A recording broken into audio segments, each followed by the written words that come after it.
Now to bombshell sex assault accusations against Chicago's former police superintendent. CBS 2 political investigator Dana Kozlov live at City Hall. Dana, an officer claims she was sexually assaulted by Eddie Johnson for years. Yeah, that's right. It's all in a lawsuit that was filed today, Brad. Officer Cynthia Donald is a 14-year veteran of the Chicago Police Department. She was the former superintendent's driver, but she says for the past 3 years, she felt trapped by Johnson, afraid to come forward with allegations of abuse for fear of losing her job in a department that her attorneys say does not take sexual harassment seriously.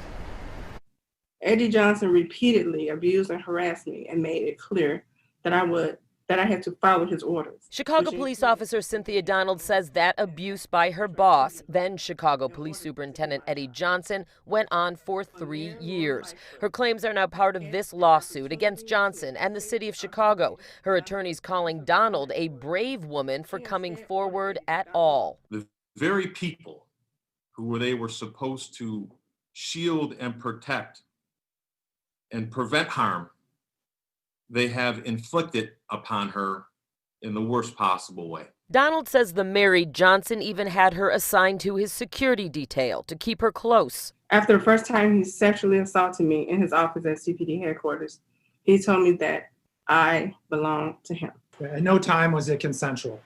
It was always unwanted, always under duress. Her attorneys also say last October, Johnson ordered Donald to go drinking with him at a downtown bar before bringing her back to police headquarters. A short time later, police officers found him slumped in his parked but running vehicle. Sir? That night led to Johnson's ultimate termination by Mayor Lori Lightfoot. Donald's attorneys claim Johnson later destroyed his cell phone to try and cover the incident up. Donald says the mayor later learned of Johnson's relationship with a subordinate and reacted. It's our understanding that Lori Lightfoot was updated as to what happened.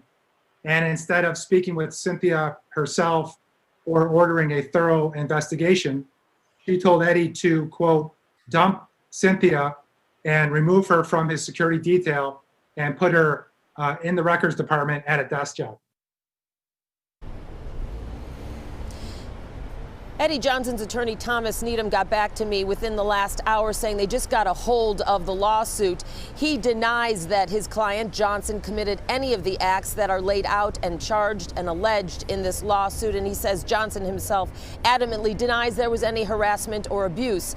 About an hour earlier, a spokesperson for the city's law department says that Mayor Lori Lightfoot emphatically denies that Johnson told her of any abuse or harassment allegations. But when I asked, well, did the mayor order Donald's demotion as claimed today, she would not answer that. Brad? Dana, so this lawsuit was filed today, a day after we learned 6 Chicago Police Department members are facing suspensions who worked the night Johnson was found in his car, who basically botched the entire deal. Donald, the accuser, is one of them. Does that have anything to do with the timing of this lawsuit? Well, you know, that is unclear, and that wasn't expressly discussed today. However, that incident when Johnson was found in his car happened a year ago tomorrow, so that may have something to do with the timing of the lawsuit being filed today. As for Officer Donald, she says she is currently out on medical leave, so whether she faces a suspension once she returns to work, if she returns to work, that also remains unclear at this time. Brad? Okay, CBS 2 political investigator Dana Kozlov, thank you.